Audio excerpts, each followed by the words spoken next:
Estamos de volta com o Gazeta Entrevista nesta quarta-feira. Agora vamos 1h51 no estado do Acre e nós estamos conversando com o secretário de Estado de Planejamento, Ricardo Brandão, falando sobre orçamento, emendas parlamentares, planejamento para 2024.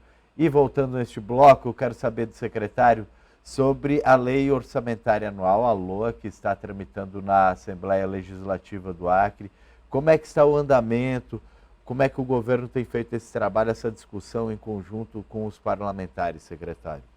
Gabriel, nós encaminhamos o projeto de lei orçamentária dentro do prazo legal constitucional, que é 30 de setembro, juntamente com o projeto de lei orçamentária, foi o projeto do novo PPA.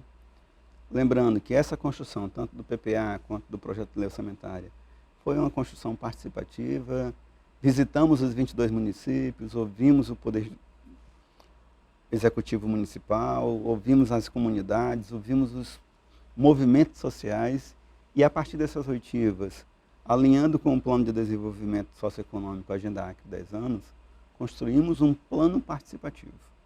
Então, o que está no projeto de lei orçamentária guarda um alinhamento e uma coerência com o que está no plano de governo, com o que está na Agenda de Desenvolvimento Socioeconômico do Estado, e em razão dessa harmonização dos projetos e dos programas estruturantes, nós buscamos a ALEACRE, dialogamos já com o deputado Tadeu Assem, que é o relator do orçamento.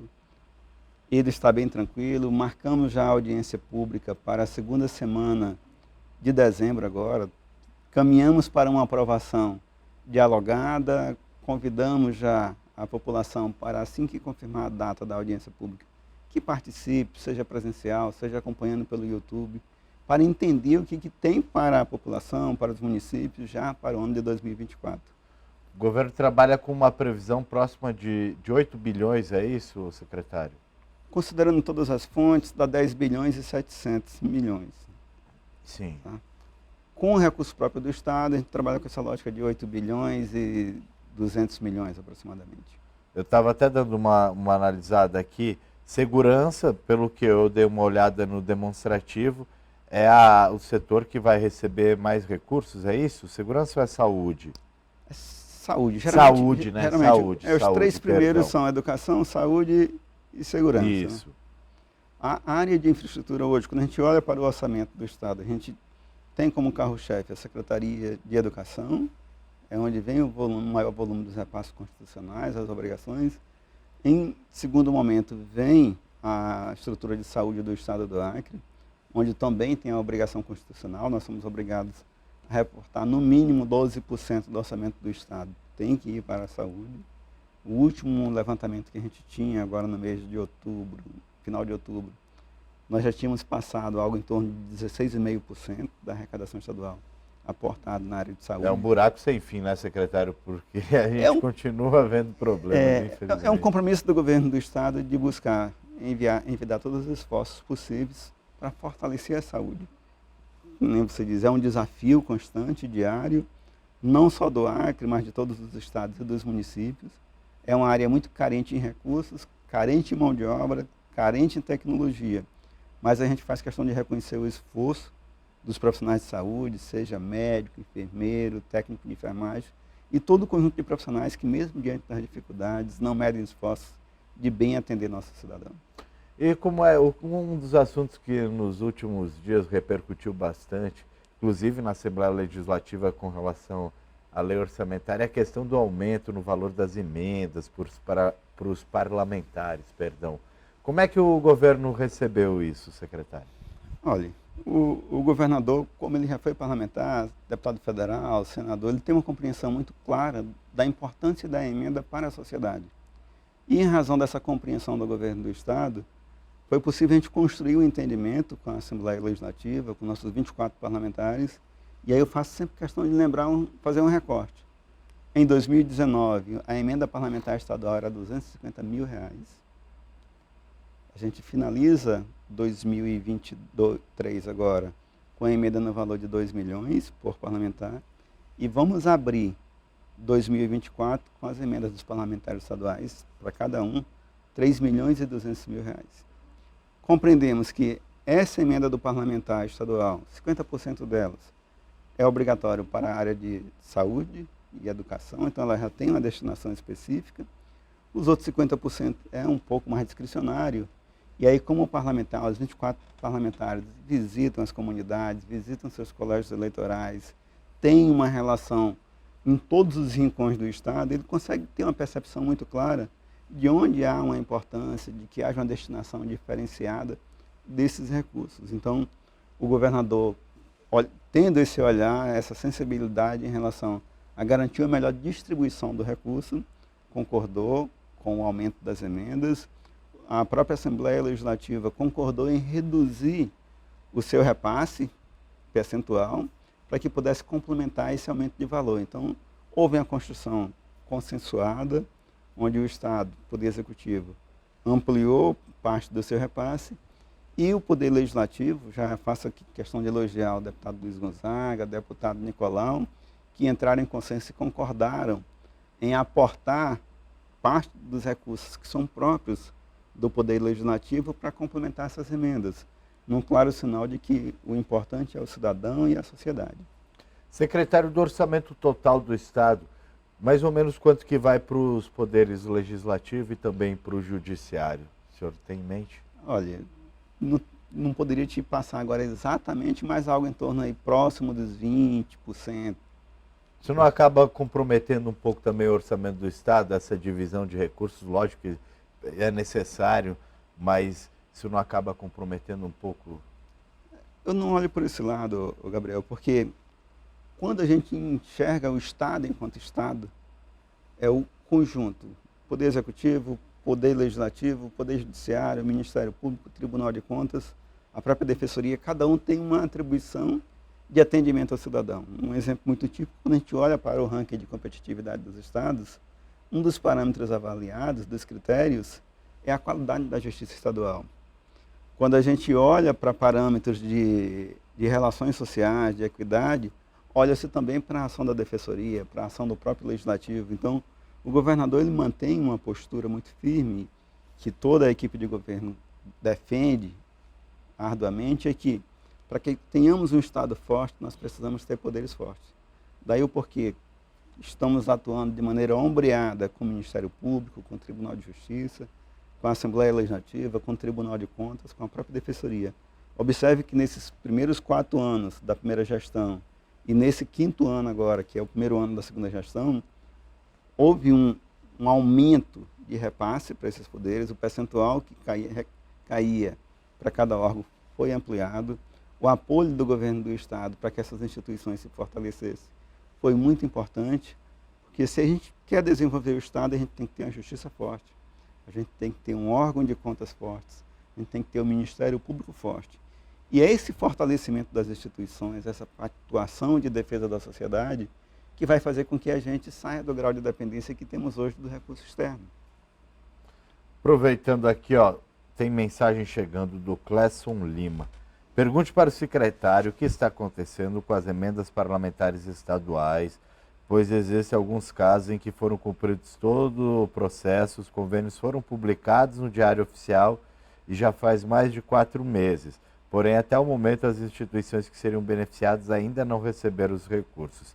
Isso deve ser relacionado à emenda ainda do ano passado, né, secretário? Se já foi publicado no Diário Oficial, é sinal que vai sair, é isso? Isso mesmo. Então, só para vocês terem uma compreensão. Então, diferentemente das emendas parlamentares federais, as emendas parlamentares estaduais costumamos e pagamos dentro do ano ainda.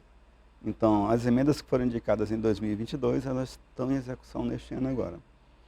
E várias delas, quase 50%, já estão com todos os trâmites prontos, convênio assinado, e aí esbarramos naquilo que eu falava no bloco anterior, ou seja, a redução do repasse do FPE reduziu a disponibilidade de receita nossa, e diante da receita reduzida foi feita a priorização de manter os gastos na área de saúde, na área de segurança, na área de educação, mas isso não quer dizer que ainda esse ano essas emendas não sejam pagas, até porque são emendas impositivas. Já houve um diálogo da bancada estadual com a equipe econômica do Estado, para que até o mês de dezembro agora a gente façamos um esforço conjunto para estar liberando todas essas que já estão contratadas, com condições só do recurso ser liberado para a instituição. E aí eu tranquilizo o nosso Sim. Clelson. Clelson, no sentido de que até o final de dezembro esse recurso vai estar chegando na instituição que ele representa. Mais uma pergunta chegando aqui. O Ferdinei Rios, ele quer saber sobre os recursos para a cultura da lei de orçamento anual. O senhor tem essas informações de cabeça? Lembra aí, secretário? Olha, o professor Minoru Kimpara tem feito um excelente trabalho à frente da FEM, e os recursos de cultura eles vêm de 2 leis federais e do Fundo Estadual de Cultura. Então, os 3 milhões que tínhamos dentro do Fundo Estadual de Cultura, a FEM lançou os editais. Recentemente, o professor Minoru Kimpara conversou comigo e com o próprio secretário de Fazenda. A meta nossa é ainda durante o mês de dezembro agora estar liberando todos os recursos do Fundo Estadual de Cultura. Para o ano de 2024, preservamos o mesmo montante. Entendemos que a cultura merece uma atenção maior. Em razão disso, o professor Minoru Kimpara tem feito as parcerias com o Ministério da Cultura, buscado recursos externos. Prova disso que há um mês atrás foram lançados editais dentro da Lei Rouanet, onde temos edital aí prevendo praticamente 22 milhões de reais para ações de cultura dentro do estado do Acre. E toda a equipe da FEM, sob a liderança do professor Minoru, vem trabalhando incansavelmente para captar mais recursos, e o governo do estado vem procurando dar o apoio que é necessário para que a equipe da Fundação de Cultura Elias Mansur possa dar esse aporte e assim fortalecer a cultura acreana. Secretário, o senhor já falou aqui, e isso já tem sido notório, a gente sabe das dificuldades para se fechar 2023 com as contas equilibradas, mas mesmo assim, acredito que o Estado já esteja se planejando e com esse planejamento montado para 2024. O que é prioridade no governo de Gladson Cameli para o próximo ano? Prioridade no próximo ano permanece a que a gente elegeu para esse ano agora, que é garantir a folha de pagamento estabilizada, porque entendemos que mantendo a folha de pagamento em dias, a gente garante o funcionamento de toda a estrutura empresarial do Estado, uma vez que os recursos giram dentro do próprio Estado. Garantir o pagamento de todos aqueles contratos terceirizados que nós entendemos como sendo prioritários também, porque são vidas, são parte de famílias que dependem dos contratos.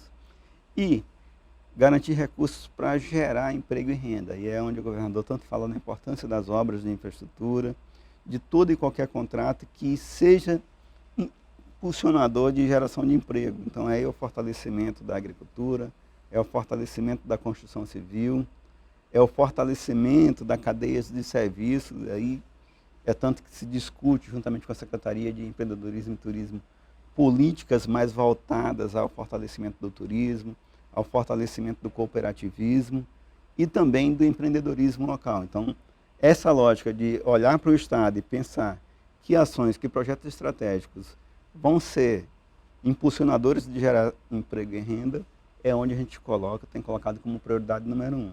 Não esquecendo, lógico, que a gente entende que é indiscutível, que é o repasse dos poderes, que é o pagamento das obrigações da dívida pública do Estado, que todos os compromissos assumidos pelo Estado do Acre, independente da gestão, procuramos manter sempre em dias. Então a gente vem trabalhando com esse olhar. Garantir o pleno funcionamento da máquina pública, garantir a implementação dos projetos estratégicos da Agenda de Desenvolvimento do Estado e garantir o repasse proporcional dos poderes naquilo que lhe é de direito, para que eles funcionem da melhor forma possível. Pegando um gancho na resposta do senhor, por que nós tivemos tantos problemas relacionados às empresas terceirizadas em 2023? Basicamente, esses problemas, a gente abriu o ano com uma perspectiva de recurso. Os gestores, secretários, presidentes de autarquias e fundações contrataram suas mãos de obras terceirizadas a partir de uma projeção de receita, de uma expectativa de recursos que iria entrar no Estado, e à medida que o ano foi se avançando, as incertezas econômicas levaram à redução do FPE, e com a redução do FPE, naturalmente a receita caiu, e isso gerou essas reclamações. Então é natural que um Estado que depende de 75% a 80% da sua receita do repasse do FPE tendo uma queda no FPE, vai ter uma queda no pagamento, na honradez de alguns contratos. E isso fez com que em alguns órgãos a gente tivesse 1, 2 meses, até 3 meses de atraso no pagamento de mão de obra terceirizada, mas estamos trabalhando continuamente com essas empresas, com esses órgãos, para criar soluções para que fechemos o ano honrando todos esses compromissos com esses profissionais. Porque a mão de obra terceirizada ela é tão importante quanto a mão de obra do servidor efetivo.